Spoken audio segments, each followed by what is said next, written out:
Not a bad writer. You think so? Mm-hmm. Good style, nice imagination. I think he's a very talented man. Well, thank you very much. Oh, it's nothing really. There's room B, room A.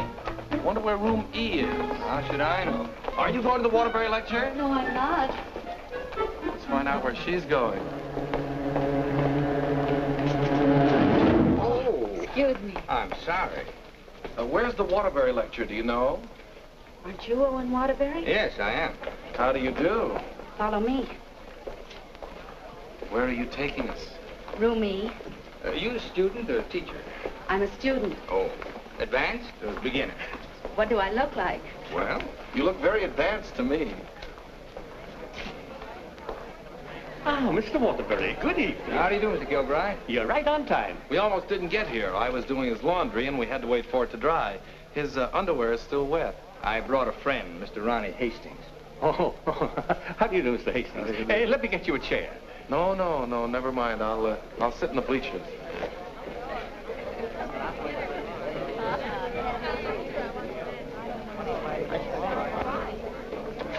Hello.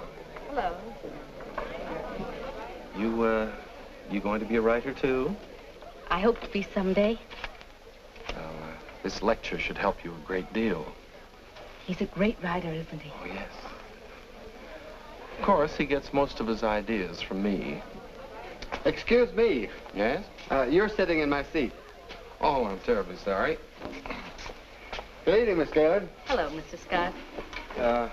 Anybody sitting here? Yes, Clarence Henderson. But he's out sick tonight. Well, then why did you make me move? Oh, Clarence and I don't speak. Oh, well... Attention, class.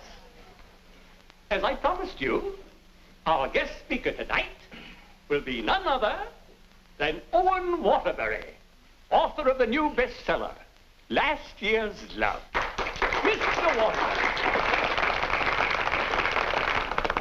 Oh, louder, louder. That's enough.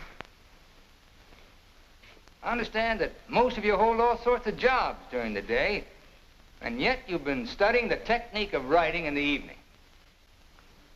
Now you're ready to take your pen in hand and go out and conquer the world. You know, I'm hardly the person to tell you how to write because I don't follow any rules.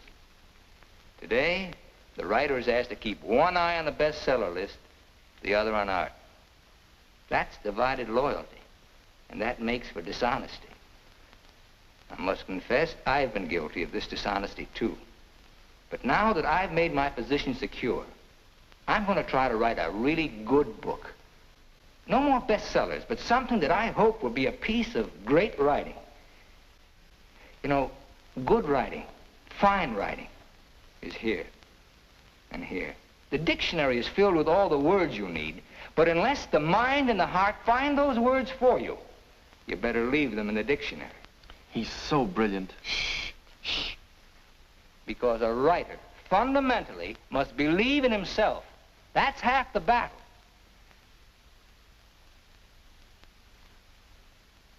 I'd like to interrupt my little talk for a moment to say that I'm going to be in a position to help somebody here in this class. Beginning tomorrow, I'm going to need a secretary. I've already placed the request with the University Placement Bureau, and man or woman, whoever qualifies, will get the job. That's very nice of you, Mr. Waterbury.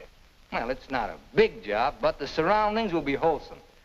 And you'll be able to serve your apprenticeship under someone who's already established. Well, so much for that. I remember when I wrote my first novel. It took a lot of work. I starved, lived in a little back room, all the while consoling myself that I was going to be another poet. So you're really going to work for Owen Waterbury?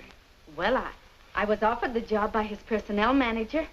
I've heard a lot of weird stories about Owen Waterbury. Oh, you hear weird stories about any famous person. Why, last night his talk was actually inspiring. Steve, do you realize you've been here 5 years? Well, isn't that a little too long for anyone with my ambition? Where does Mr. Waterbury do his work? Well, his personnel manager said in his apartment. Apartment? Well, you can't expect a writer to work in an office, Mr. Harris. I want to write, and I think he can show me how. Who knows? After a year with him, I might even be autographing copies of my own book in one of your bookstores. By taking a course in Owen Waterbury. And getting paid for it at the same time.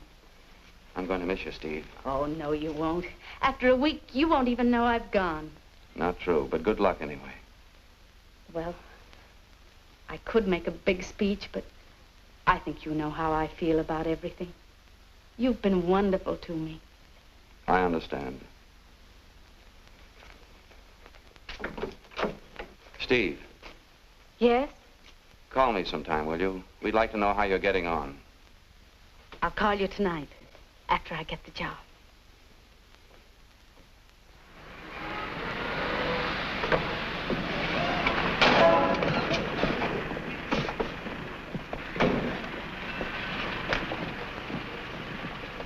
Why don't you watch while you're parking? Well, you can back up, can't you? You got to reverse. Never mind, Bill. Just save your energy for upstairs. Smart guy. Hand me the bag, Bill. Yes, ma'am. I'll take it upstairs for you, man. Anything drives a cab these days. Apartment 3E. Thank you. Now, just remember, Bill, if he says one word that's out of line, just one word, I want you to bop him right on the jaw. They might take my license away. Not for protecting a lady. Well, come on, in or out, in or out. You know, I hit pretty hard. The harder, the better. Is he a big guy? 6 feet of bluff. I'll cut him down. I didn't get this nose for nothing. Are you sure he can fight? He's a writer. Writer? Fighter? Now, remember, if he just so much as opens his mouth... Don't worry, I'll shut it up. I got a bigger mouth than he's got. I've come for my things. And what's the objection? Evidently, he has none. Follow me, Bill. Now then, I want you to take all the things out of that drawer and put them into that bag. Yes, ma'am. No, not the drawer, just the thing.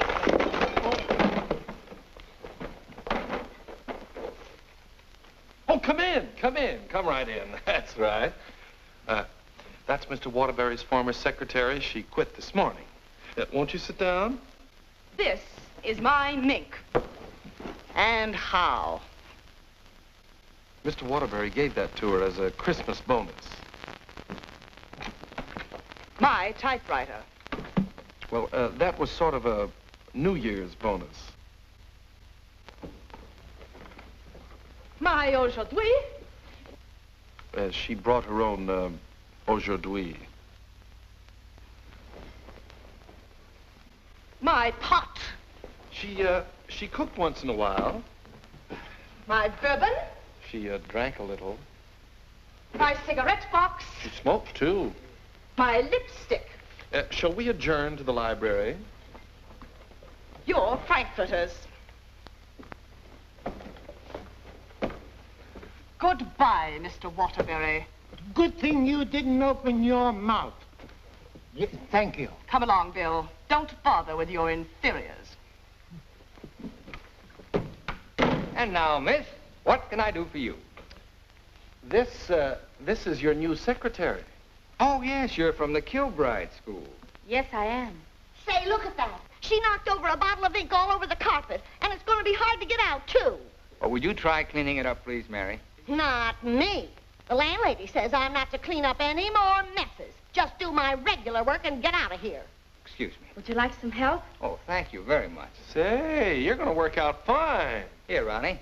I'm an expert at this sort of thing. He sure is. He cleans up about 6 of them a month. I'll need a cloth and some rug shampoo. This is the stuff you've been using lately. Here, this is a woman's job. It was a woman who did it. It was an accident. You better not let the landlady see that. She'll add $100 for damages to your rent. That's more than last month.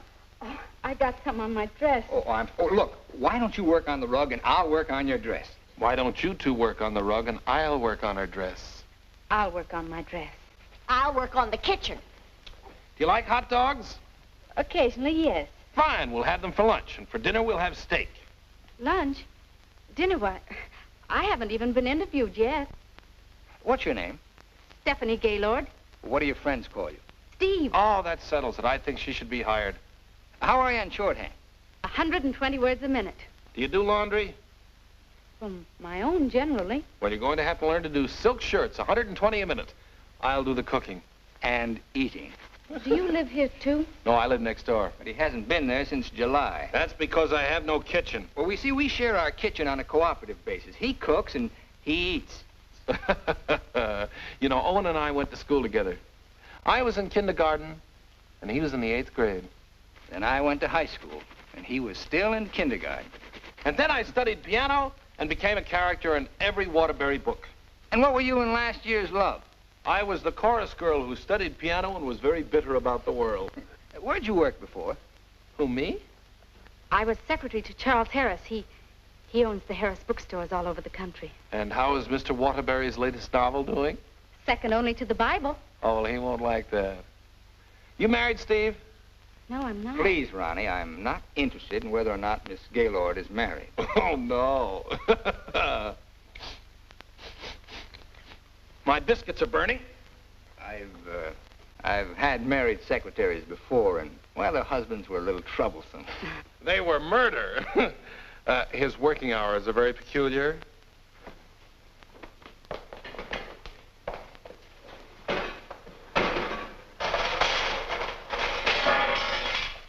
Well, I think we've done a good job.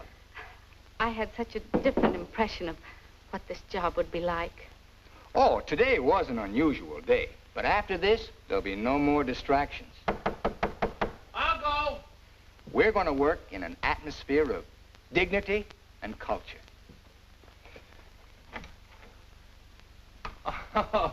It's your bookmaker. Mary, that man's here again. I heard you. How much do I owe this time? $11. Don't you give me no more of your tips. That horse will come in next time out. Next time out, he'll be dragging a load of ice. Well, what do we owe you? $278 for Owen and $1 for you. Excuse me.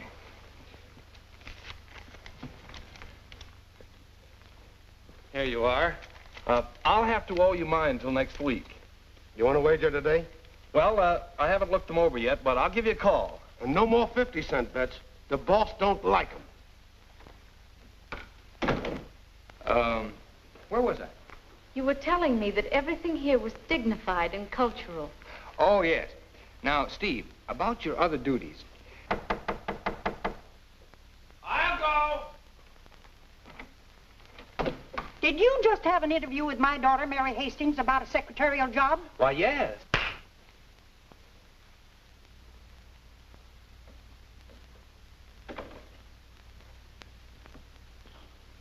I have a message for you. Well, what's the message? Mr. Waterbury, I don't think I want this job. Well, why not? Well, when you spoke at class last evening, everything seemed so refreshing. And when I read your novels, they were filled with such quality and high purpose. And I'm afraid all that's spoiled now, so no harsh words, no hard feelings, just get somebody else. Well, if that's the way you feel, Miss Gaylord. Are you walking out on Owen Waterbury? Don't beg the girl to work for me, Ronnie. Just call the agency and get another girl. Now, you know you don't mean that. We both like this one. Are you going to let me out of here, or do I have to call the police? They're here already. I came for the rent. Mrs. Reeves, I just mailed you a check this morning. Oh, you always do that, knowing full well that I only live downstairs. Any damage this month? Oh, it's been a very, very uneventful month. Oh, the carpet again. Yes. Mercy! This fish belongs here. And this duck up here, you throw the whole room out of contour. Mrs. Reeves, if you'll excuse me... I heard some screaming just outside the door. New secretary? Well, yes. You being hired or fired? Miss Gaylord has just been engaged. Oh, too bad, Mr. Waterbury, because something moved in the apartment upstairs would just fill your every requirement. Well, unfortunately, Mrs. Reeves, the job has just been filled. Well, I want you to meet her anyway. Felicia! Coming, Mrs. Reeves.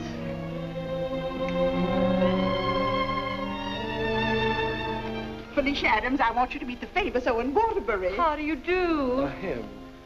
How do you do? How do you do? Felicia came to California to get into the movies. Now, who does she remind you of? Oh, now don't tell me. Let me guess. Zazu Pitts. Oh, of course not.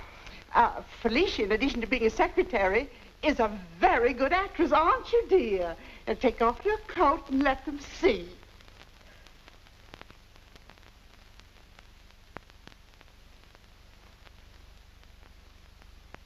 She's got a lot of talent there. I thought you'd think so. I was a model back in Texas, but I came out here for a career. Daddy's financing me. A friend of yours? No, my father. Perhaps Felicia could play the heroine in your next novel when it's made into a movie. She could do that. What's the heroine like? It's a girl from the South. Why, I'm from the South. How perfectly coincidental. She's trying to hook a rich man. She's insincere and a moron. Well, what's worrying you? Well, I'm not so worried about being insincere, but as for being a moron... Oh, now, don't worry about that. You could act like a moron, couldn't you, dear? I could try. Oh, I'm going to dramatic school. Maybe they can teach me to be a moron. If you studied hard enough, yes. It'd take a lot of work. Look, Mrs. Reeves, I haven't even started my novel yet, and it doesn't look as if I'm going to if I'm continually interrupted. Well, we'll leave and let you work. Oh, Ronnie, I'm having a party for 50 guests tonight, and I'm expecting you to entertain for us at 9. Is it informal, or shall I bathe? If you don't care to entertain at my parties, pay your rent. Well, I'm off to the horse show. You haven't got a chance.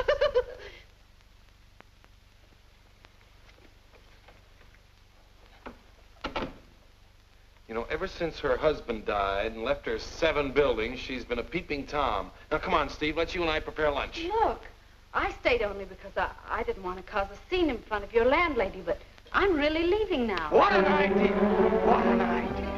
Take this down. Come on, take it down. Get your pad. Well, where's your pad? Well, you've got to have a pad. You can't start a job like this without a pad. Go, all right, I'll find a pad for you, but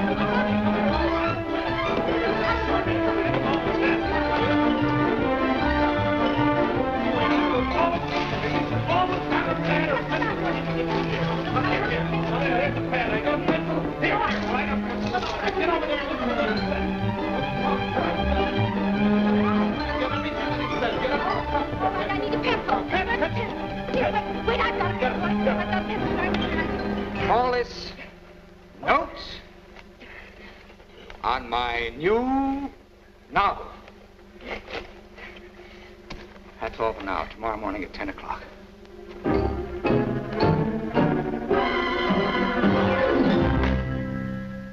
He's incubating. He's incubating at last. Come along. Is he always starting new novels? Yes, always. I remember on last year's Love, I was baking a cake. All of a sudden, he called me out, and I had to start taking dictation. And I couldn't go back until he was through dictating. At 3 o'clock in the morning, we sat down to chocolate-covered ashes.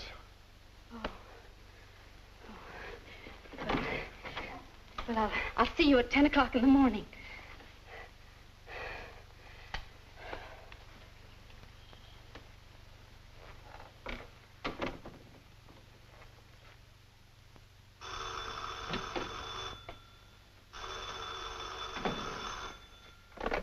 Hello? Hello, Steve. I couldn't wait for you to call me, so I'm calling you. How was the job? Well, I have to make an adjustment, you know. It's such an unusual kind of a job. I can imagine. He started his novel today. Oh, interesting story?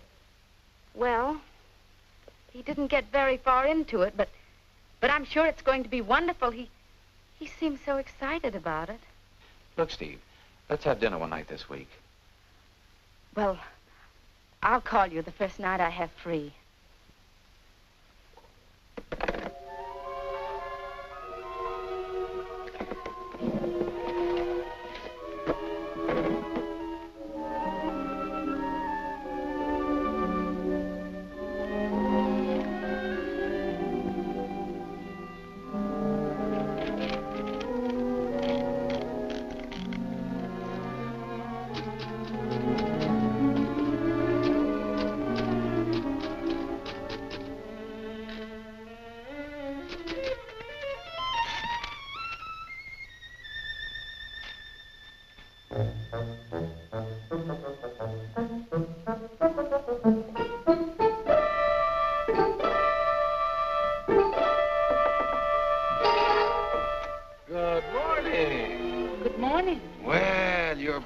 early this morning. It's 10 o'clock.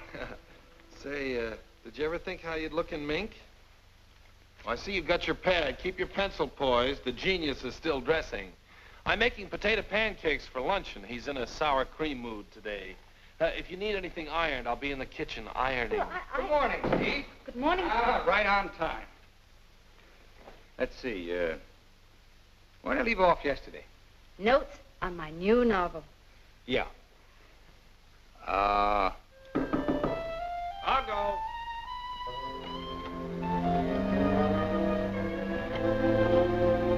Hello. Hello. Hello. Hello. Hello. Hello. Hello. Now, where'd I leave off? Notes on my new novel. Oh, yes. Make that Notes on My New Novel by Owen Waterbury. That's good. Oh, that's real good. Don't you think that's good? Oh, I like that. Chapter 1, General Introduction of Characters. Chapter 2. Well, I'll do Chapter 2 tomorrow. Chapter a day? That's swell. You sure you're not tired? Miss Gaylord, you stay here and answer the telephone. I'm going to the beach for some salt air. Well, be sure you don't bring any home with you. Right, boy. Let's drive someplace nice, like Santa Barbara. Well, honey, anything you say.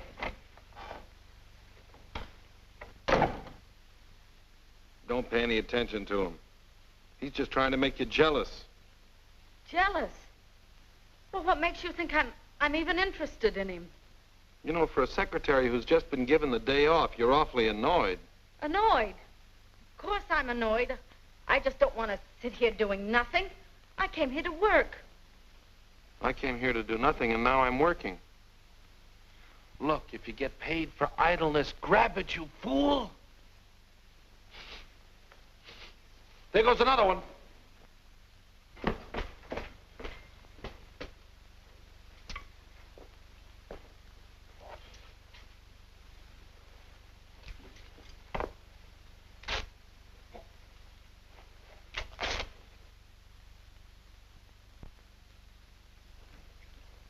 Look, I'd like to ask you a question. Yes?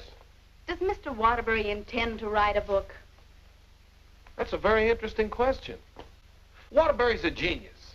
And what do you think he's doing right now? Incubating. Exactly. And whenever he goes through a mood like this, a great book comes out of him. I'll bet he does a lot of writing tonight. Why, honey, you're jealous. Look, I don't even know Mr. Waterbury. At this point, I'm not even sure I want to. Of course not, honey.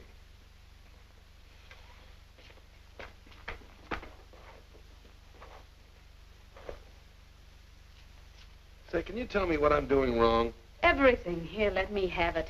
How can you get so many wrinkles in it? Well, he's tried 16 laundries, but he still likes my work best.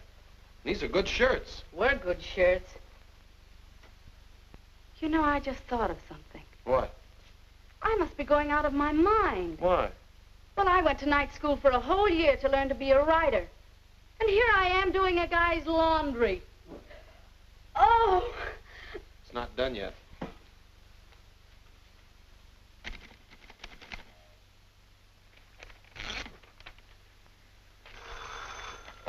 Hello? Miss Gaylord, this is Owen Waterbury. I want you to be here tomorrow morning at 9 o'clock. I've finally gotten the idea. Thank you. You know, Owen, I like that idea. Yeah? I don't think there's a horse in there that can beat him. Never.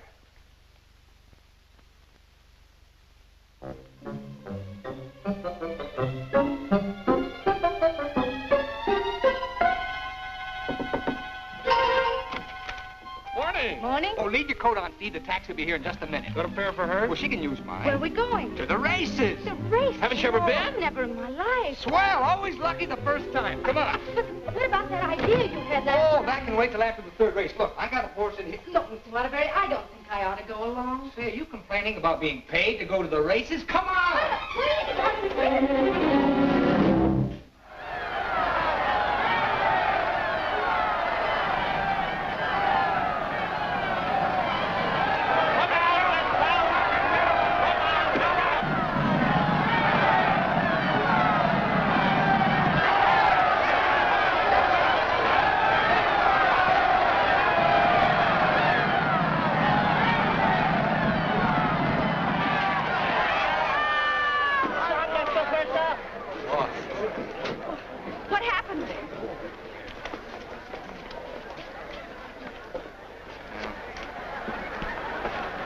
take those guys' tips. Well, so far this job has cost me $83. Now, don't worry. I'll see that you get that back. Why should you? I gambled and I lost. Well, losing's good for the soul. We had the 3 best souls in town.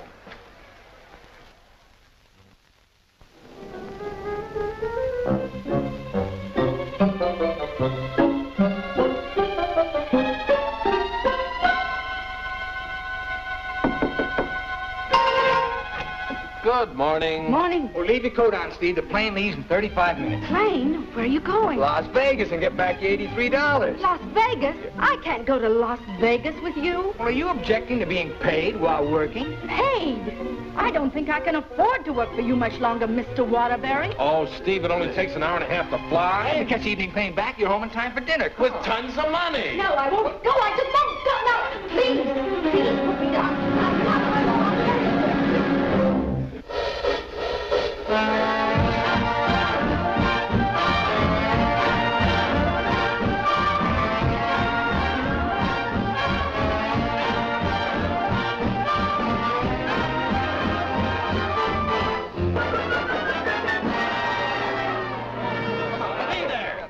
You right here, right here. Oh, sorry, shooter. No dollar bets here. Where do you think you're going? Los Angeles? Hit the road. Come on, baby. Here we go. Come on.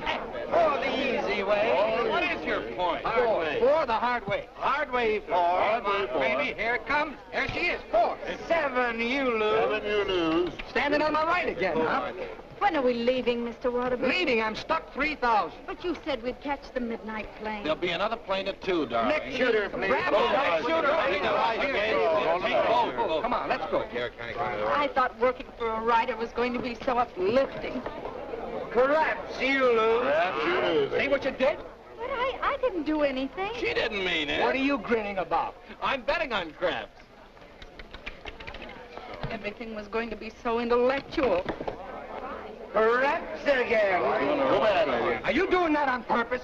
What did I do? You're doing all right, honey. What's her point? Her point is crabs. Can't you make anything but craps?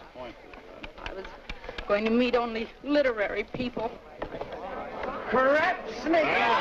You're my dream. Never saw that before. Don't make any more craps, understand? I'll tell him when he comes in. Keep your mind on the dice. Put this all on 7. She's bound to make this time for once. You know, I'm writing a novel too, Mr. Waterbury. It'll be a honey. A 2 and a 1. Correct. 4 straight. Get out of here. Not goodness. What's wrong? Keep your mind on the dice when you roll them.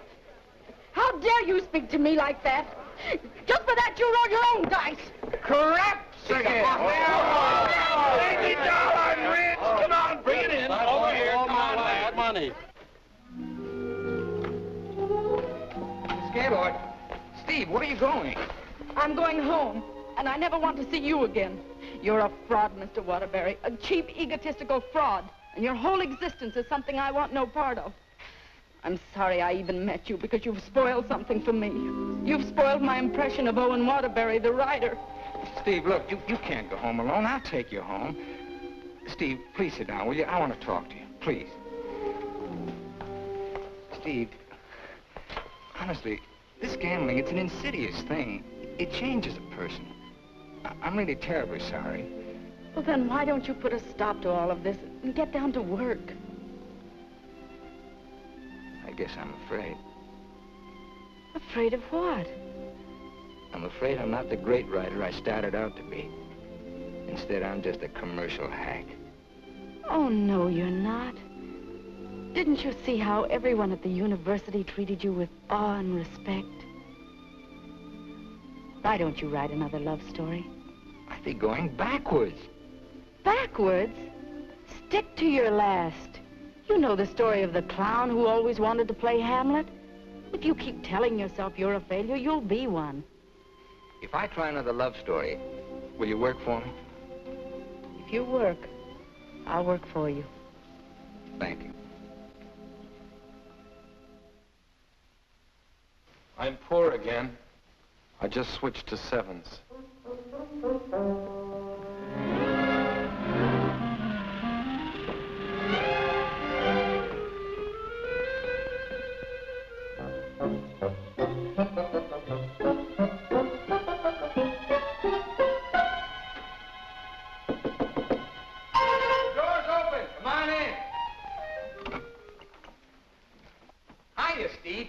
keep your coat on. I'll tell you why. The taxi's going to be here in just 1 minute.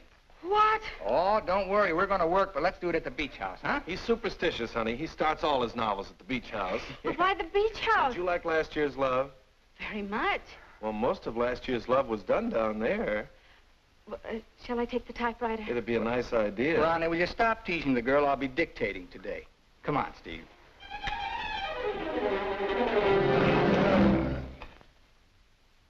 I'll dictate this in outline form, and then I'll polish it up later. Yes, Mr. Waterbury. This is the story of a successful novelist who began to die, morally and spiritually, until a girl came into his life. And then the whole world seemed changed. He'd seen her one night while delivering a lecture to a short story class. There were so many faces looming up in front of him, but he saw only one, hers. Wistful, delicate, exquisitely beautiful.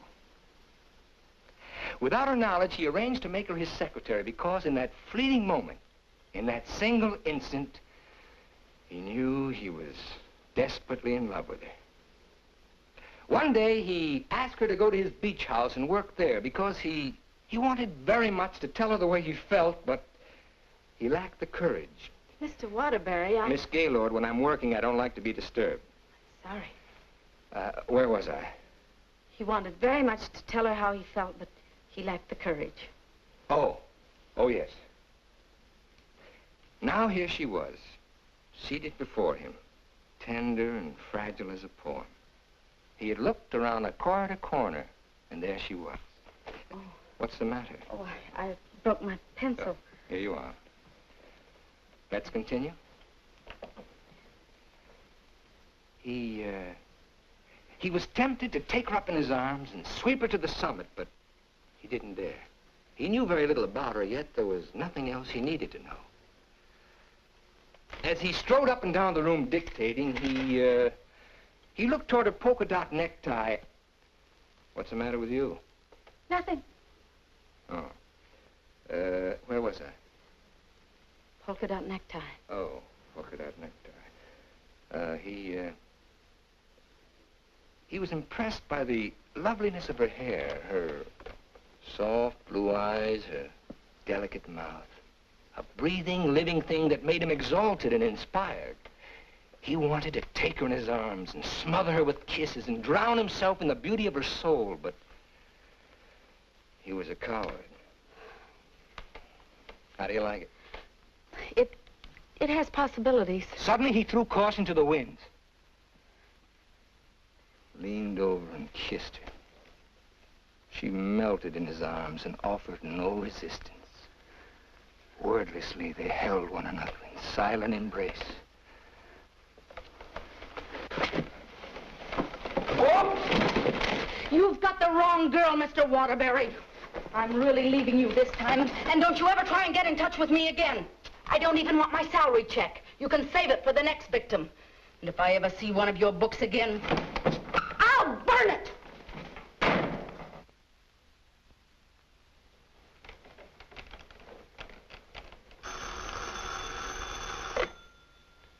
Hello. Well, hello, son. I just thought I'd call you and let you know I made dinner for the three of us. And ask Steve if she likes popovers. Steve's just quit. Yeah. I'm dictating a harmless little scene. Suddenly she takes offense, slams me on the couch with a hammerlock, and walks out. Is she insane? Well, I'll call the agency and get them to send over another girl. I better get one who likes broiled chicken, because that's what we have for dinner. Don't call anybody. I'm not going to go to work for a long time.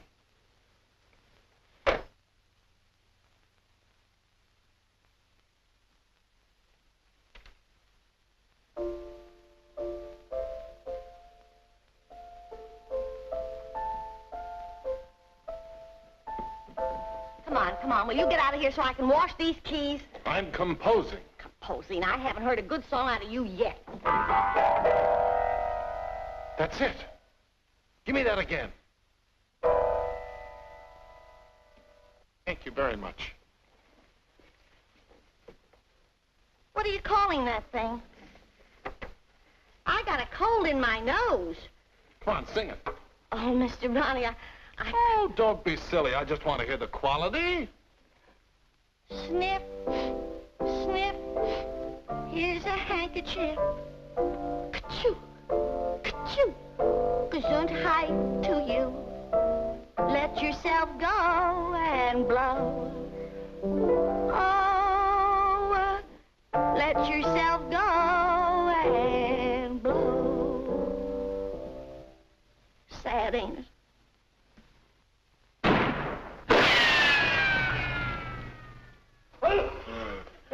I have to have some water.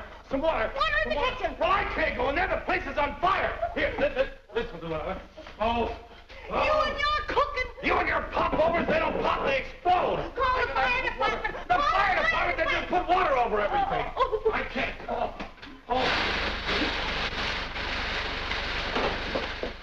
I'm going to tell the landlady on you. Oh, I'm going to tell the landlady on you. Well, I'm not going to clean up this mess. All right, just for that, you won't get a piece of pie.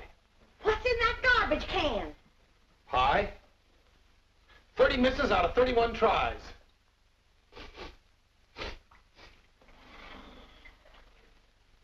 $31 misses. Well, at least the roast chicken's safe. What's that? Roast chicken? How can you pour roast chicken? Well, I had to roast it in the pressure cooker. It melted a little. Oh, he'll have his dinner out tonight. Well, so am I. You don't think I'm going to eat this horrible mess, do you? Hi, Owen. Hi. He has a nice roast chicken for you, Mr. Waterbury. Give him a glassful. Mr. Waterbury, I think it's my duty as your servant to tell you what just happened in the kitchen. Oh, now, Mary, why don't you go home? Mr. Ronnie set fire to the kitchen. I don't care if he sets fire to the whole apartment. You see, Tattletale? A lot of good it did you. I'm going to tell the landlady on you, and you too. Well, what happened down at the beach house? Will you stop asking me silly questions? I told you on the phone. She quit, that's all. Well, she had some nerve. Well, I don't need her. There's a lot of other secretaries. Of course there are. Just as capable, efficient, and just as cute. Sure. We never did find out how good she could type. Well, I'll call the agency and get another secretary. No. I got a better idea. What you gonna do? I'm gonna pack. Where you going? New York, change of environment. I'll work better there. Gonna get rid of the apartment? Yep. Well, what's gonna happen to me? What should happen to you? That's a very unfair question. Boy, I'm not gonna let a little thing like a secretary throw me off balance. Never in a million years. I got a life to live, too. Wonderful, beautiful, exciting life. I got a book inside me, a great book, full of intensity and scope. Boy, you know something, Ronnie? I'm glad this happened. I'm down to earth now. What happened? Well, you can still use it. Elsie called. She's, sorry she quit in a huff, and she apologized for the cab driver. See? That's what Steve will be doing tomorrow. Calling and apologizing, but I won't be here. Say, what am I running away for anyway? I'm not afraid of her. That's what I like to hear. That's the real Owen Waterbury. Listen, call Elsie. We'll take her out to dinner. We'll take them all out to dinner, a different one each night. I'll go and change my apron and be right back.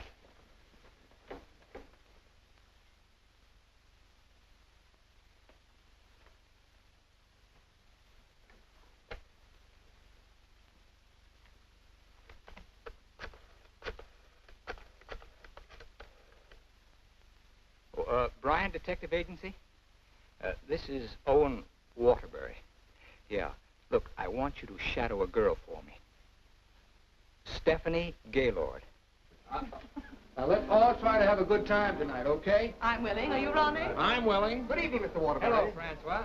Here, why here? I like it here. You've always hated the Ridgely room. He's joking. I'm not joking. You've always hated it, hasn't he, Elsie? I thought so. I've always hated it. Mr. Waterbury, there's a gentleman here to see you. Gentlemen? Oh, yes.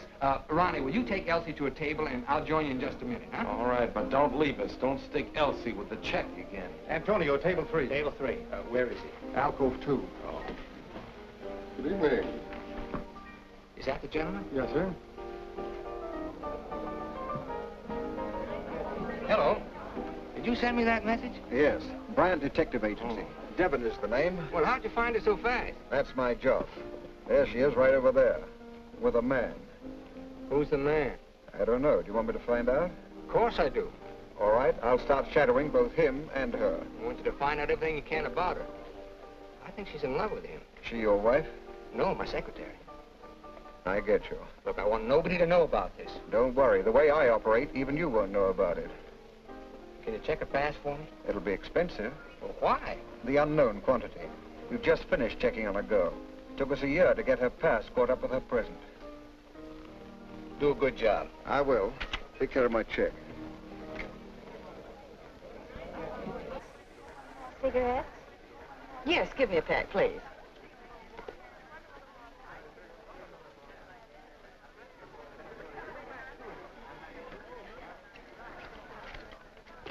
Thank you.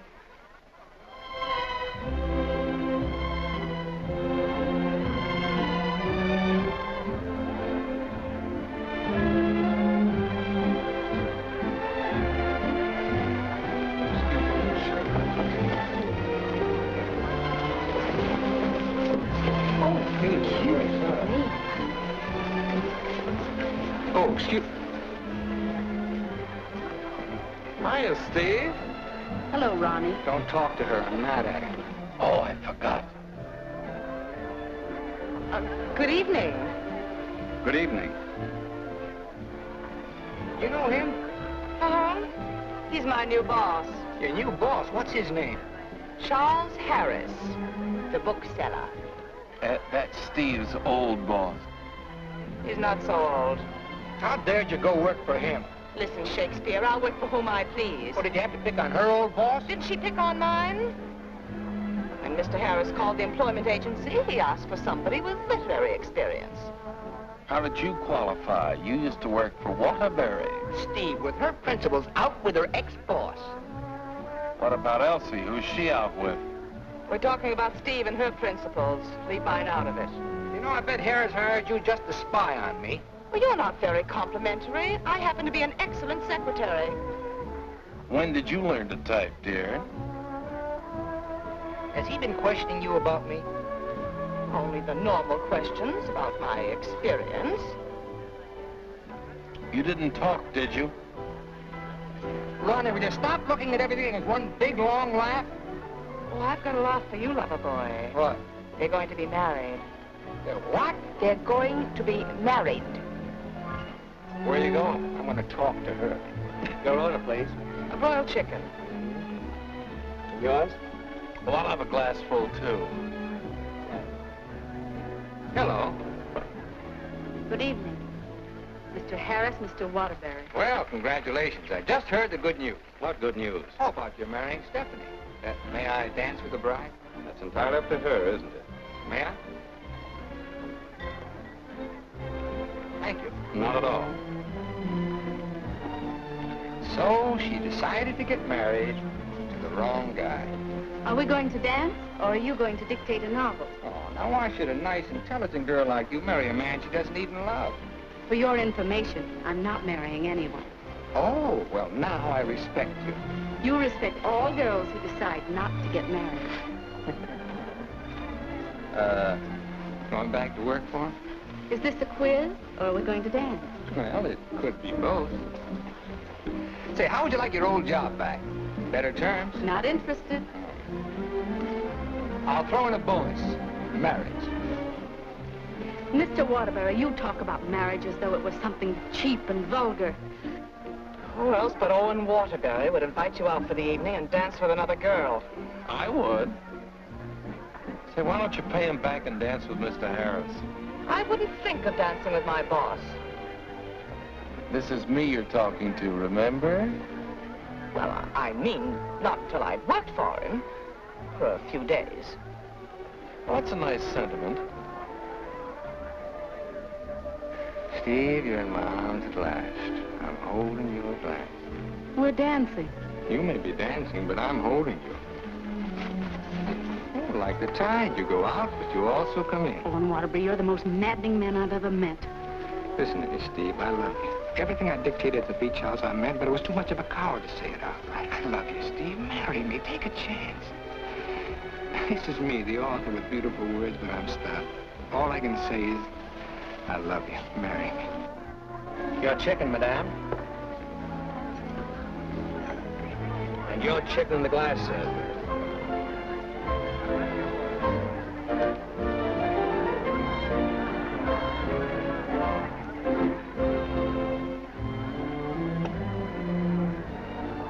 Harris looks lonely.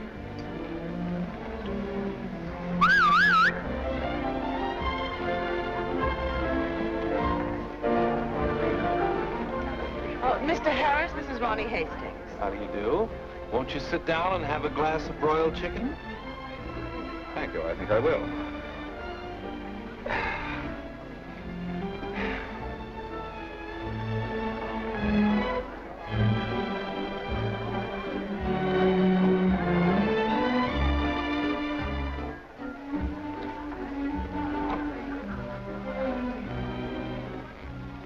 You ever heard the story of the unholy three? If you don't mind, I think I'll be running along. Mr. Harris, would you mind taking me with you? Not at all. Well, who's going to take me? You watch the floor show.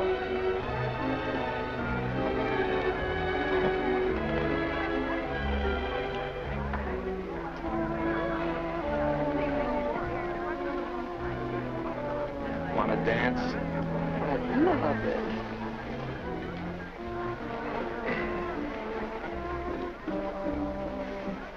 Are you a gigolo? After tonight, I think I will be.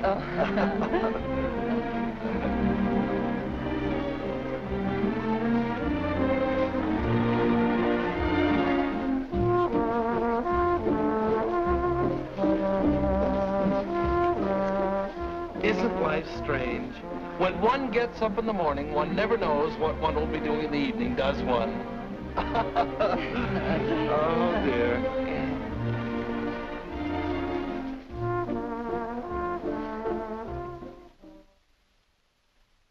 And in addition to the office supplies, please order one Remington electric typewriter for the outer office. Mr. Harris's office. Just a moment, please. Hello? Yes. What? When? Thank you. Goodbye.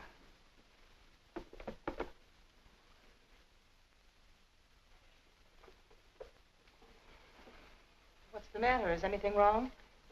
Owen Waterbury just married Steve. He didn't. Oh, yes, he did. I never thought she'd marry him. I never thought he'd get married. Well, here we are, honey. Welcome to Honeymoon Manor.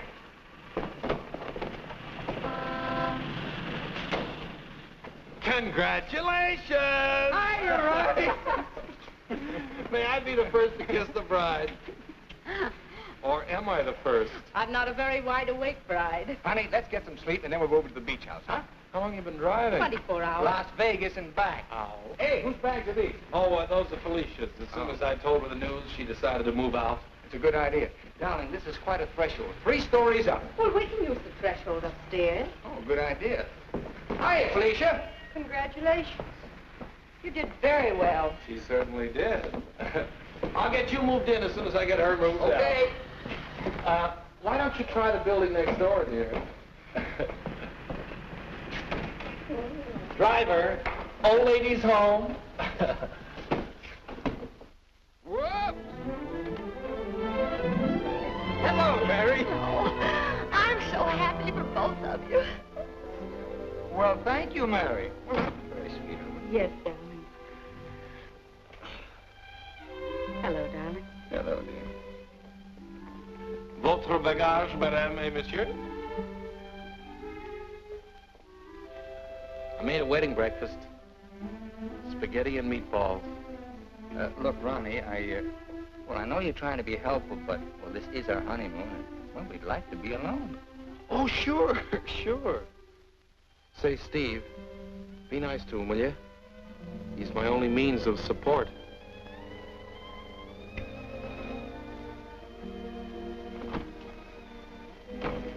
Darling, Are you glad you married me? Oh, what a question to ask me now. Well, it was on the spur of the moment, and you do change your mind so. Darling, I'll never change my mind about you. You're the first nice thing in my life. Could you tell me where is apartment 3E? Who are you looking for? Isn't that the business of the people in apartment 3E? It's the next apartment down the hall, sir.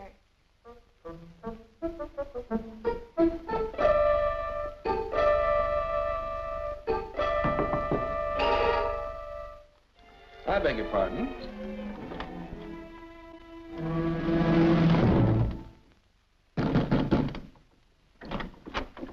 Yes, and what can I do for you? I have a message for Mr. Waterbury. Well, I'm afraid Mr. Waterbury can't be disturbed just now. He's a little busy. My name is Devaney. Will you tell him the woman he's interested in got married?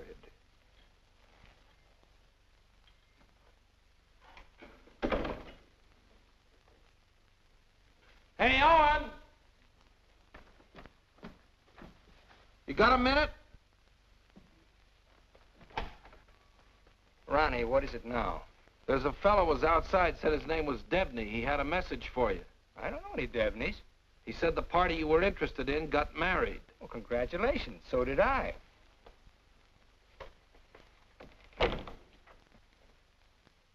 Darling, whom were you interested in who got married? There's only one married girl I'm interested in.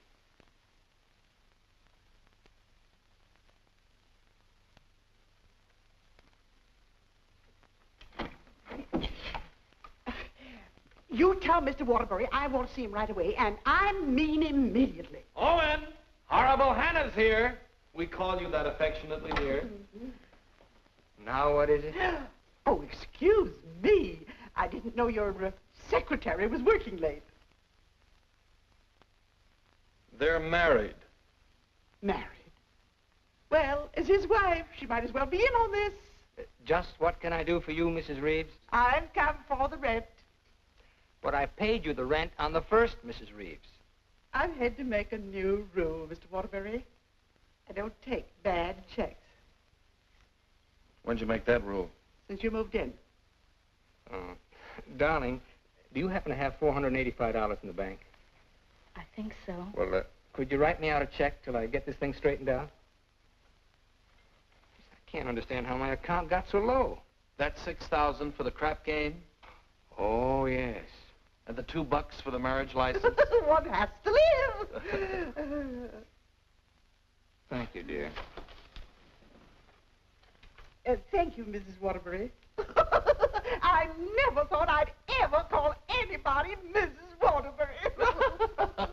Oh, well, I'll just walk you down the hall. Oh, thank you, Ronnie. Is this any good? She's loaded. Well, I suppose an explanation is in order. You don't owe me an explanation. Oh, but darling, I want to explain. Oh, excuse me.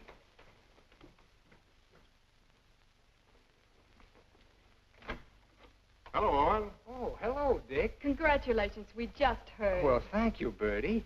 Congratulations. Thanks a lot. Oh, darling! Won't you come in and sit down? Oh, yes, thanks. Darling, I want you to meet Mr. Fulton, my publisher, and Bertie. This is my wife. How do you do? So nice knowing you.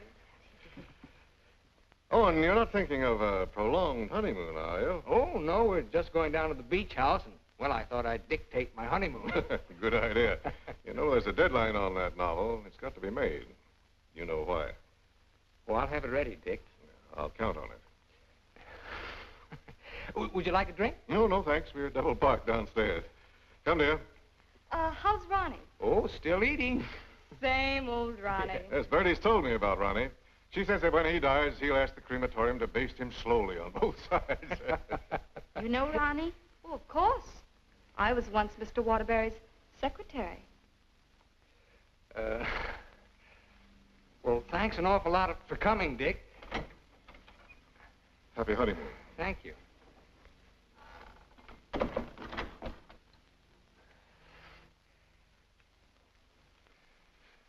Darling, why did Mr. Fulton look at you so accusingly? Well, I owe him $20,000. I drew it as advance royalty against my next novel. And that mink coat Mrs. Fulton had on? Is that one you gave her? Oh, Bertie meant nothing to me. I'd written a bestseller, and I was throwing money around like water. Well, you can always take it back and give it to Mr. Fulton as part payment. Oh, darling, I'll get you 100 mink coats. Darling, I don't think I can afford 100 mink coats. After all, paying your rent will keep me broke. Honey, did you marry me for my money? No, but I'm beginning to think you married me for mine. Look, darling, let's get out of here. We're never going to be alone here. Honey, I know a perfect little mountain cabin away from publishers and landladies. And secretaries? Well, except you. And I'm going to work. I promise you. I promise you.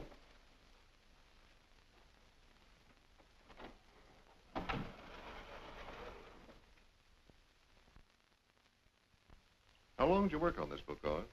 4 months. I'm rather proud of this one, Dick. Where's Mrs. Waterbury? Oh, Steve's down at the village getting groceries. She wants to prepare you one of her special dinners. Well, I'm afraid I can't stay for dinner. I have to catch that next train back. Dick, let's drop the suspense. How'd you like the book? I'm going to let you have it right between the eyes, Owen. You don't like it? I hate it.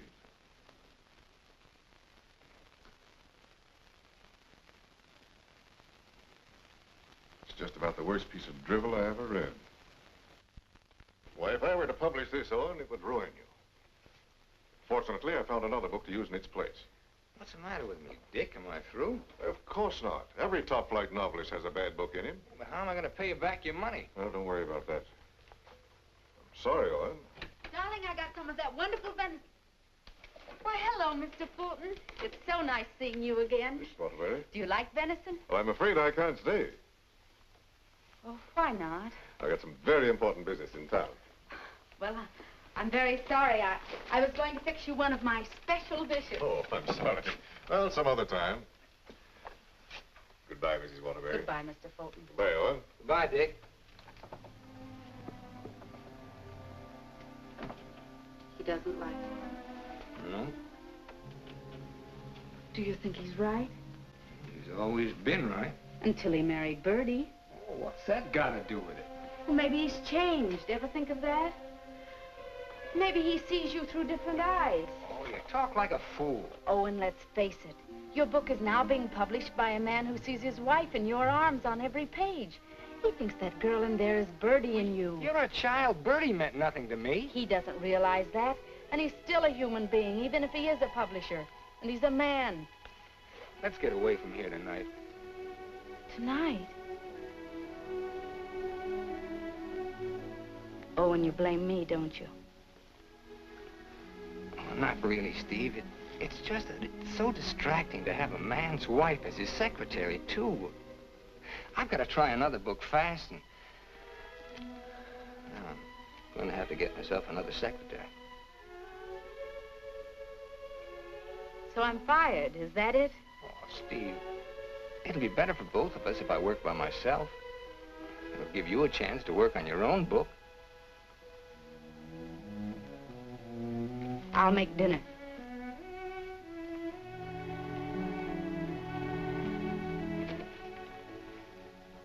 Owen, I finished my book. Oh, you did? Well, I'd like to read it. It's been on your dressing room table for 2 weeks. Oh. Well, I'll read it on the train. Don't bother. Oh, you're hurt. No, I'm not. You call and get tickets for the train and send Ronnie a wire to get you a new secretary.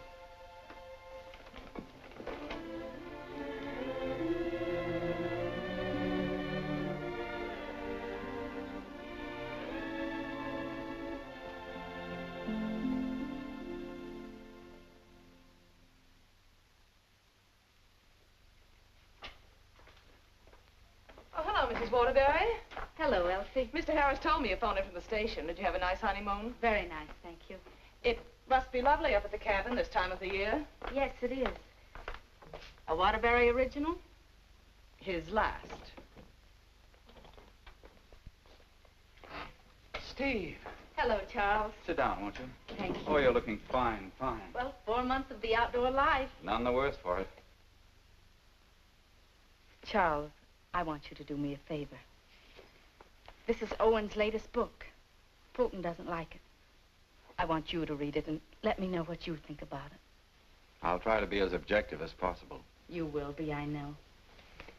And I have another manuscript for you. Mine. You finished it? Yes, it was a long uphill pull. Oh, I've changed the title so many times, but I finally decided to call it Dawn's Yearning. What does Owen think of it? Owen hasn't read it yet. Oh? He hasn't had time. He's been busy writing. He couldn't concentrate on it. I'll be glad to read both of them. Thank you, Charles. Goodbye, Steve. Goodbye, Charles.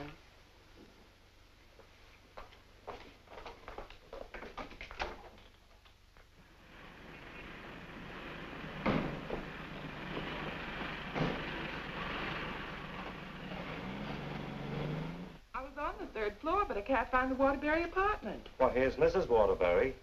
Oh, how do you do? The employment service sent me over. What for? Oh, Mr. Waterbury wants a new secretary. Oh, is that so? Yes.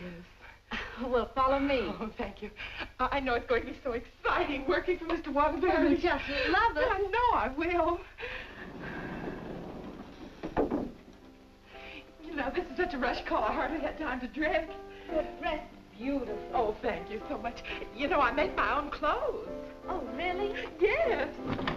Come in. Come right in, Miss, what did you say your name was? Hilda Schneebacker. Miss Schneebacker.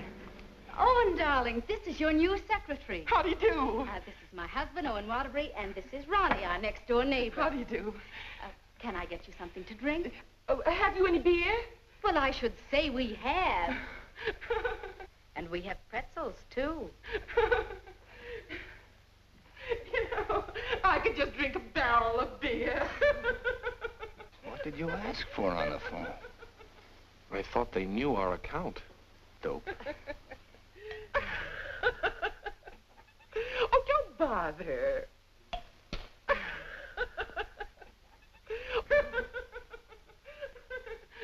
Why don't you bring your beer over here where we can be more comfortable? Oh, do you do laundry, Miss Schneebacher? Just shirts and socks. I don't like to do sheets. Well, sit down, please. How are you on handicapping the horses, Miss Schneebacher? Oh, yesterday I picked 2 winners. Played them both right on the schnozola. Oh, and I think she's enchanting. What size coat do you wear? Do you have to wear a coat on the job? Oh, Mr. Waterbury likes to give all his employees mink coats for Christmas. Oh, I wish I'd known that. I could have saved the skunk's life. I wonder who she means. I'm gonna love this job. You're all so nuts.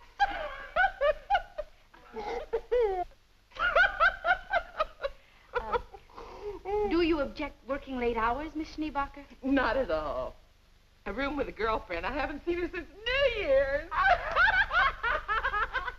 Miss Schneebacher, I'm afraid this job's going to be a little too much for you. But why, Owen? Well, you see, several parts of my new novel are mostly in French, and, well, I'm sure you don't speak French, do you, Miss Schneebacher? Studied it for 6 years.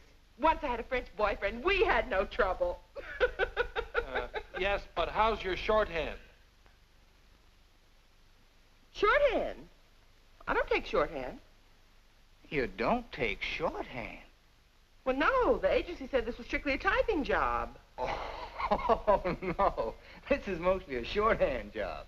But I could learn it. No, I'm that afraid not. Well, guess that lets me out. Leave the glass, please. Oh. Thanks for the beer.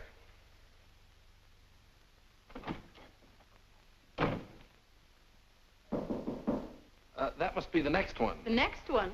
I told the agency to keep sending them until we said when.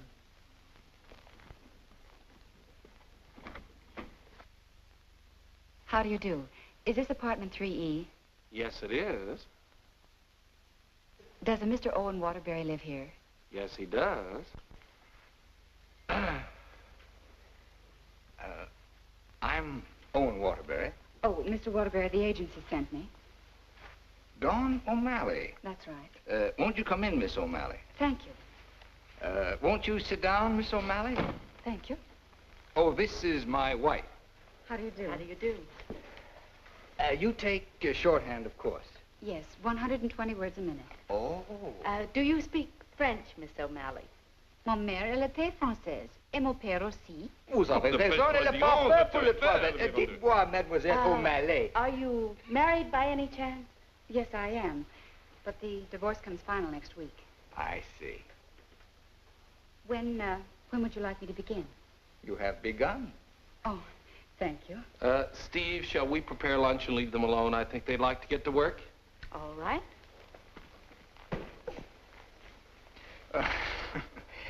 Tell me, did you ever work for a writer before? Yes, once about 3 years ago. But I'd rather not talk about it. Oh, well, why not? Well, he asked me to work late one evening and began getting a little fresh. So I called the police. All I want to do is work. I guess the publicity ruined his career. But he deserved it. Don't you agree? Yes, I do. How about lunch, Miss O'Malley? Oh, I've already eaten, thank you. And you, darling? No, thanks. I'll skip lunch today. You will just love living in this building, Mr. Scott. And you'll just love the Waterburys. They're so bohemian.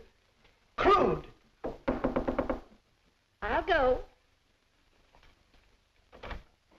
Oh, hello. Hello, Mrs. Waterbury. I want you to meet your new neighbor, Sylvan Scott. He's moving that little bachelor apartment upstairs that Felicia used to have. Yes, I know, Mr. Scott. Hello, Stephanie. How nice. Come in, come in. Now I want you to meet the important member of the family. This is the great Owen Waterbury. Oh.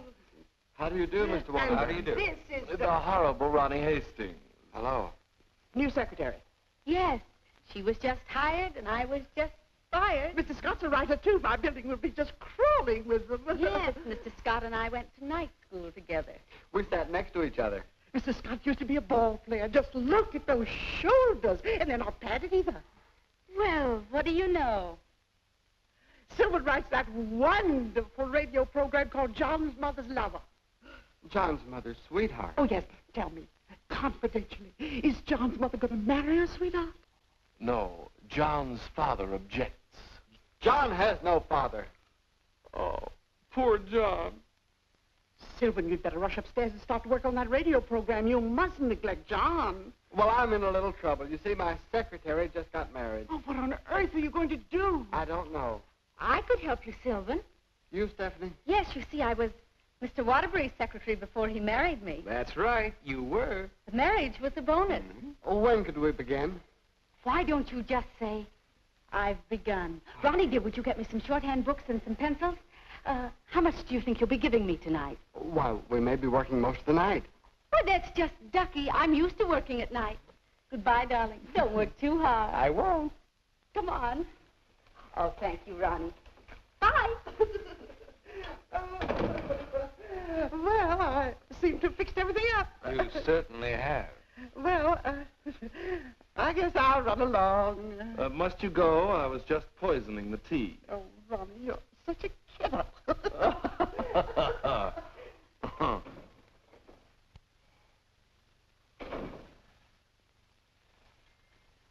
You know, you're going to really like it here, honey child.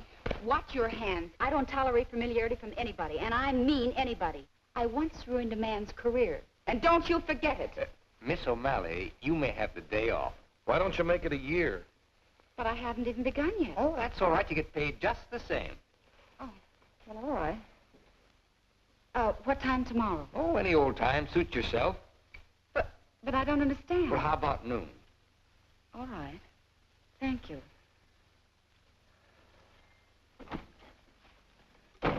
Well, you were saying something about poison tea? I mixed it. I get firsties. Now, where was I? Sound of footsteps. 3 people. Thank you. Sound of footsteps. 3 people. Door bang. Door crash. Door slam. 2 shots. 3 screams. Siren. How does it sound? Swell. It's bedlam. John, I'm in love with your mother. And tomorrow, I expect to be your father. John's going to be a father, and I'm the first to know. Now I don't have to listen tomorrow. But, Father, I'm older than you are.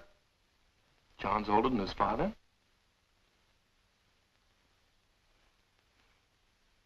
What happened? That's what I'd like to know. I don't know. But don't you worry, Miss Waterbury.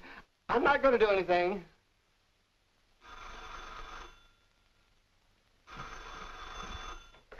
Hello. Hey, they just turned out the lights. Who's calling? This is Charles Harris speaking. I'm sorry to be calling at such a late hour, but I must talk to her. They just turned out the lights. Will you keep quiet? This is her husband. No, she's out for the evening. She's right upstairs.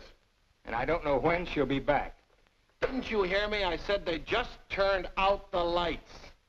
Darling, may I borrow a light bulb? I don't care what you do. What's the matter? I'm going to a hotel in case you're interested.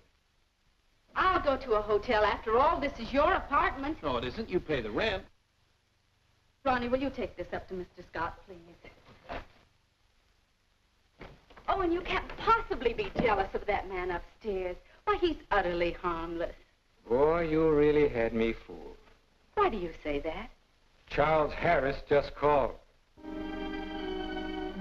Have you seen him, Steve, since we came back? Oh, and it's terribly late, and I don't like cross-examinations. After all, we're two adult human beings, and we should be able to trust one another. Don't smile it away with pretty words, Steve. Have you been seeing him? Yes. All right, then this is it. But I only saw Charles Harris for one reason. I took him your manuscript. He knows a great many publishers. Please don't. It's too late for that. I felt at the nightclub you were in love with Harris, and I knew he was in love with you. After all, 5 years is a long time, and I was a fool to think I could break it down. I never loved Charles Harris. Well, you never loved me. You were in love with a schoolgirl notion of a popular novelist. I really try to play this straight with you, Steve, but I guess I made a beautiful mistake. Owen, I was in love with you before I met you. Something in your writing, the tone, the feeling, the quality appealed to me so much that I used to imagine your books were written just for me. It's true, I built it up in a schoolgirl way, and I was so caught up in it, I guess I would have married you the night you lectured in class. If you'd stepped off that platform and asked me, I would have married you. Just like that. How can you talk to me like this? I put you way up there too, Steve. But you tore it down in the cruelest way any woman could. You once called me an egotistical fraud. But what about you, Stephanie Gaylord? What have you been? Go ahead, phone him. He's waiting for you. Owen!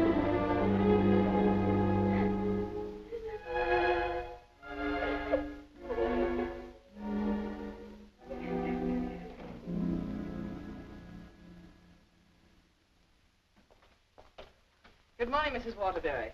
Good morning, Elsie. I have an appointment. Yes, I know. Mr. Harris has a surprise for you. Won't you come right in? Steve. Good morning, Charles. Stephanie Gaylord, this is Mr. McNally, Mr. Hudson, Mr. Burke of the Literary Times. How do you do? How do you do? How do you do? So you are Stephanie Gaylord. Sit down, Steve. This is a big morning in your life, Steve.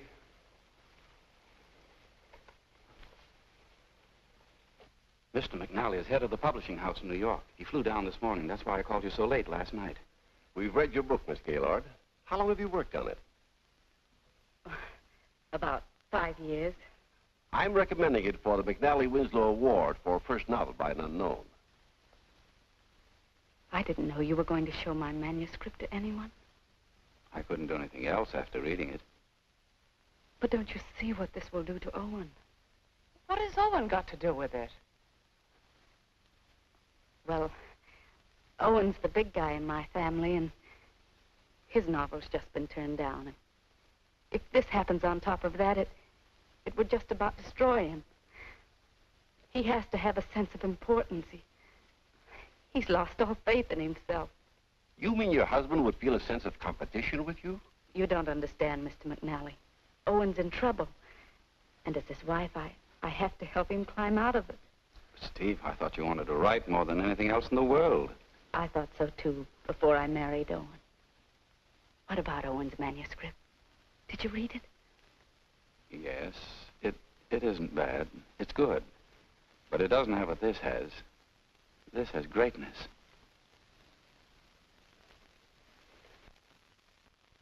Thank you very much, gentlemen. Steve, please sit down. I want to talk to you.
I'm giving your popovers another try. Well, give me time to call the fire department. No, Miss O'Malley. That's not the line I gave you. I'm sorry, Mrs. Scott. All right. Let's try it again. Yes, sir. John, Mother, I've changed my mind. I don't like your sweetheart. Mother, well, I like him. That's all that matters. John, as your son, I refuse to approve the marriage. Mother, you're not marrying him. I am. How does that sound? Stinks. Amen. Mr. Hastings, I must say you're distracting. You know, you shouldn't be using Mr. Waterbury's apartment or Mr. Waterbury's secretary. Well, Mrs. Waterbury isn't here, and I've got to get the program out. Why don't you work in your apartment? She won't work upstairs. Well, then why don't you work without her? I can't. I'm a dictator. Dear, why won't you work upstairs? I don't work in men's bedrooms. It's not a bedroom. It's a bachelor apartment. My husband was a hotel manager. One room is a bedroom. Two or more is an apartment. Sylvan, she's got you there. Oh, come on, let's work. Hello, Mr. Waterbury. Yes, what can I do for you? Remember me? I'm Devaney of the Brand Detective Agency. Oh. What's this? A bill for $845.62. For what?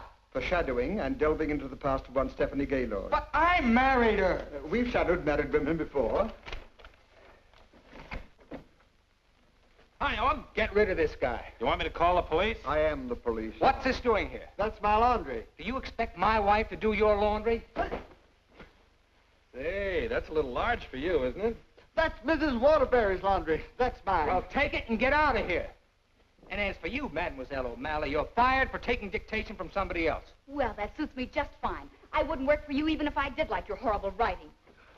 Where's Stephanie? I don't know where she is. I know where she is. Where? You pay this bill and I'll let you know. Oh, Ronnie, do you happen to have $845? And 62 cents. Why don't you write him a check? Oh, yes. Call that number right away. Here is the detailed report. It's very amusing. You see, I had to shadow you at the same time that I shadowed her. Here's Stephanie. Oh. Good. Stephanie, where are you? What? What are you doing there? Stephanie, if there were ever any chance of our getting together, this kills it now. Finally and for all time, we're through. Charles Harris's apartment. Just like that. No sense of shame. Well, maybe she got her old job back and is working for him. At his home? What decent, self-respecting girl worked for a man at his home? Maybe she's his secretary. Please, don't tell me about secretaries. He could tell you. Here's the report. Page 3 is wonderful. Right. Call the employment agency. I'm going to show her. Look, I want a girl this time who's capable and efficient. I'm calling for Mr. Owen Waterbury. A fast typist. I don't care what she looks like. We don't care what she looks like, as long as she's attractive. Do you take shorthand? Oh, but of course. 120 words a minute. And, what did you say your name was? Miss Pigeon. Her name is Miss Pigeon. Everybody says I'm flighty. Where did you work before? I'm just out of secretarial school. I think it would be wonderful working for you, Mr. Waterbury. You see, I hope to be a writer myself someday. Oh. Have you ever been married? Oh, no. Never. And you have no objections to working on weekends? Oh, not at all. My time's completely my own. And you think Mr. Waterbury's just wonderful? Mm-hmm. This is a clay pigeon. I've come for my things. Follow me, Bill. Yeah, I know just where to go. I want you to take everything out of that drawer and put it in that bag. Right. I knew you'd come back. But it's only for a moment. Where's the mink coat? I didn't get a mink coat. Come into the bedroom, Bill. What's the matter? Short of minks? Say, haven't you been here before? Sure. I came with the other one. I got a cab stand downstairs now. If you need a cab, just open the window and holler. Well, I'm going to do a lot of hollering now. That's his former secretary. Get my bag and things out of the closet. Oh, so you're not in love with Harris, but you go to his apartment. You wouldn't let me explain, and now I'm not going to. Explain? What kind of an explanation could you make anyway? Doesn't matter anymore. You're right, it doesn't matter anymore. Isn't she getting awfully personal? But a wonderful typist. Charles Harris's apartment. Just like that. Just like that. Anything else, miss? Yes, my picture.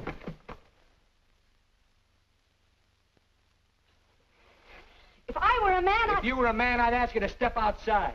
Go ahead, hit me. I dare you. Did he slap her? I should say not. She slapped him. I've known all along why you've resented me. It was because I liked your novel and I told you so.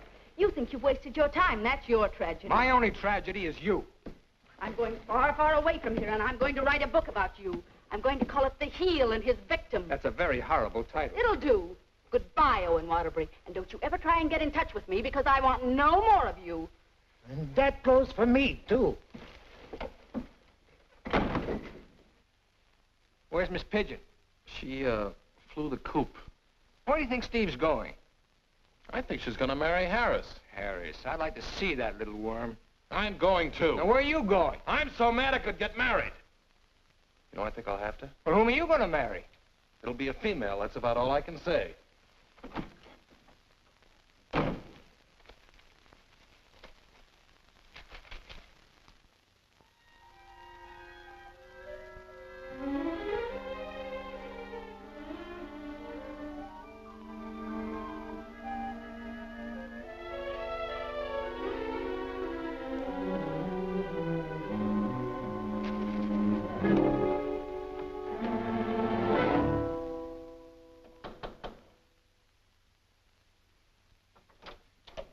I'd like to see Mr. Harris. Your name? Owen Waterbury.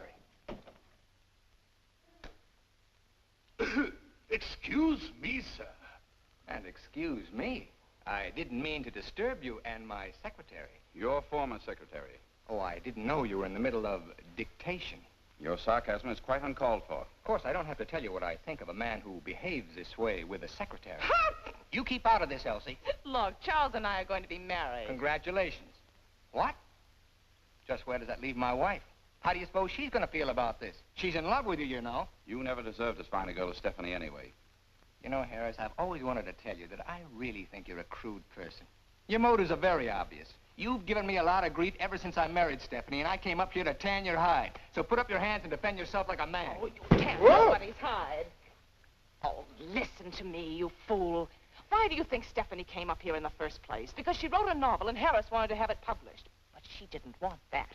She was afraid it would hurt your vanity and wreck your marriage. She wanted him to help you instead. Oh, look, I've read your last book, the one Fulton turned down. It's grand, it's exciting, it's wonderful. Fulton's wrong. He's just jealous because of Bertie, and it's all your own fault, Mr. Great Guy. You know, someday Stephanie's going to be a better writer than you are.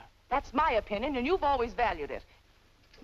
Here, Stephanie's novel. Read that and really get jealous. You know, you're not going to get her back. She's gone away, and it serves you right. I hope I kicked a little sense into you, but I doubt it. Goodbye, Mr. Waterbury.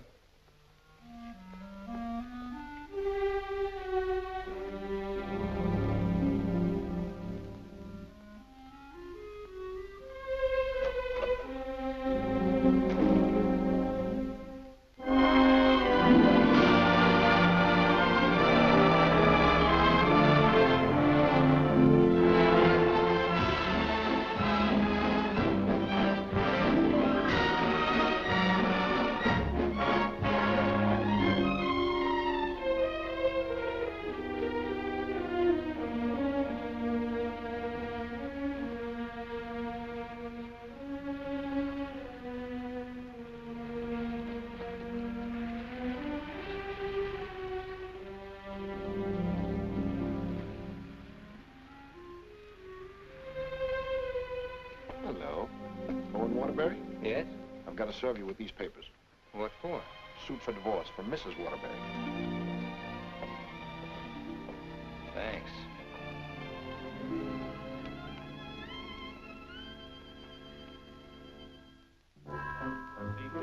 First floor to your left, I think down the elevator. Thank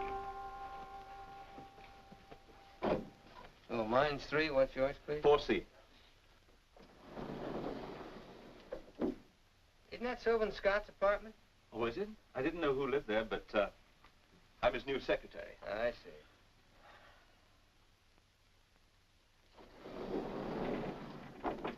Good luck.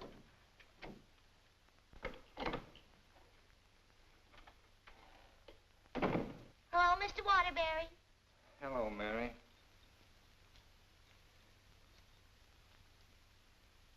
You want a drink? Well, I guess so. Mary, did you see Ronnie around? Well, I haven't seen Mr. Ronnie in about 3 days. But I heard tell he got married. Married? Gee, that's funny. He didn't even invite me to the wedding ceremony. Me neither. Well, Ronnie gets married. I'm getting a divorce. Did you know that, Mary? Mrs. Waterbury's divorcing me. I sure was sorry to hear that, Mr. Waterbury. She was an awful nice person. So was you. At times. Thank you, Mary. Well, I see Scott's hiring a new male secretary. Oh, Mr. Scott doesn't live in this building anymore. He moved out yesterday. Oh. Well, who moved in up there? Mrs. Waterbury. Steve? Yes, she's a big writer now. Well, of all the nerve, I'll fix hers. You can't do this to me.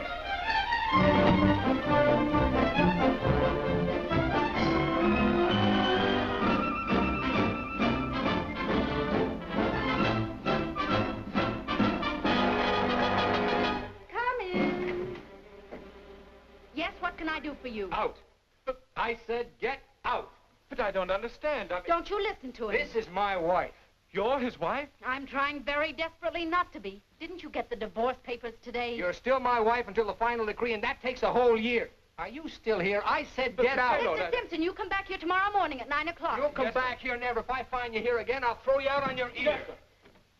Yes, hiring male secretaries right under my nose. Right over your nose, dear. And don't be cute at a time like this. Why'd you take this apartment anyway? Because it was the only one I could find, and Mrs. Reeves was kind enough to let me have it. Oh, sure, sure. I thought you'd think I was chasing you, Owen Waterbury. But my living here need cause us no embarrassment. We can be friends, meet in the hallway, and exchange polite little hellos. I exchanged polite little hellos with your friend Harris recently. Elsie was there. She told me all about your book. Well, you didn't want to have it published because of what it might do to me. Silly. I mean, do you think I look upon you as a competitor? Don't you think I can compete with you, Mr. Waterbury? I read your book last night. Kept me up most of the night. You want to know something? Yes. You're better than I am. But don't tell anybody because I'll deny it. Now, you listen to me, Mr. Owen Waterbury. I'm a human being, too, and I have certain rights and privileges. I had an idea for a book, and you made me lose a very good secretary. Well, look, why don't you dictate it to me? You? Sure, I can take shorthand. Owen Waterbury. Look, you want to know a secret? What? I'm a better secretary than you are. Oh. All right, prove it. Get the shorthand book and pencil. Okay. And I don't want to hear another word about our personal problems until I get this down. Let's call this Notes on My New Novel by Stephanie Gaylord. This will be the story of a girl who became secretary to a very egotistical man who thought he knew everything there was to know about writing. Oh, now, wait a minute, Steve. Please, you're interrupting my train of thought. He was attractive. In an ugly sort of way. Thanks a million. Will you please stop interrupting me? But he was filled with childish frustrations and complexes which she, in her silly way, tried to cure. Now, wait a minute, Steve. I'm not going to sit here and take down this... Listen, this is my new book. Until she suddenly discovered he didn't need a wife. He needed a psychiatrist. A psychiatrist? That does it. Now I'm insane, am I? Okay. But if you publish that book, I'll sue you. You just go ahead and sue me if you think I'm afraid. Hello. You know, this book sounds very interesting, but there's one thing I've got to know. Did she love him? Well, of course she loved him.